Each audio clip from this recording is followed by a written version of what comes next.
ഇന്ന് ഞാൻ നല്ല ഒരു പുളിങ്കറിയാണ് തയ്യാറാക്കുന്നത്. അതിനായി ഞാനൊരു 150 ഗ്രാം പരിപ്പ് കഴുകി കുക്കറിലിട്ട് അതിന് ശേഷം 2 സവോള, 2 തക്കാളി, 1 ടീസ്പൂൺ മുളക് പൊടി, 2 ടീസ്പൂൺ മല്ലിപ്പൊടി, ഒരു 1/2 ടീസ്പൂൺ മഞ്ഞൾപ്പൊടി, ഒരു ചെറിയ തുണ്ടം കായം, 2 തണ്ട് കറിവേപ്പില, 1 ടീസ്പൂൺ ഉപ്പ്, ഒരു 1.5 ഗ്ലാസ് വെള്ളം എന്നിവയൊഴിച്ച് കുക്കർ മൂടി വെച്ച് ഒരു 2 വിസിൽ വരുന്നതുവരെ വേവിക്കുക. അതിനുശേഷം കുക്കറിലെ ആവി പോയതിന് ശേഷം കുക്കർ തുറന്ന് ഒന്ന് നല്ലതുപോലെ ഇളക്കി യോജിപ്പിക്കുക.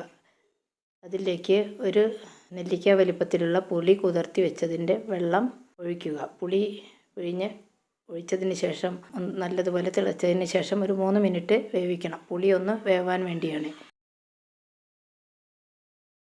അതിനുശേഷം അത് ഇറക്കി വെച്ച് അത് വറവിടുന്നതിനായി ഒരു ഫ്രൈ പാൻ ഗ്യാസിൽ വെച്ച് 1 ടേബിൾ സ്പൂൺ വെളിച്ചെണ്ണ ഒഴിച്ച് 1 ടീസ്പൂൺ കടുക്, 1 ടീസ്പൂൺ ഉലുവ, 3 വറ്റൽമുളക് പൊട്ടിച്ചത്, 2 തണ്ട് കറിവേപ്പില എന്നിവയിട്ട് അത് വറവിട്ട് മൂടി വയ്ക്കുക.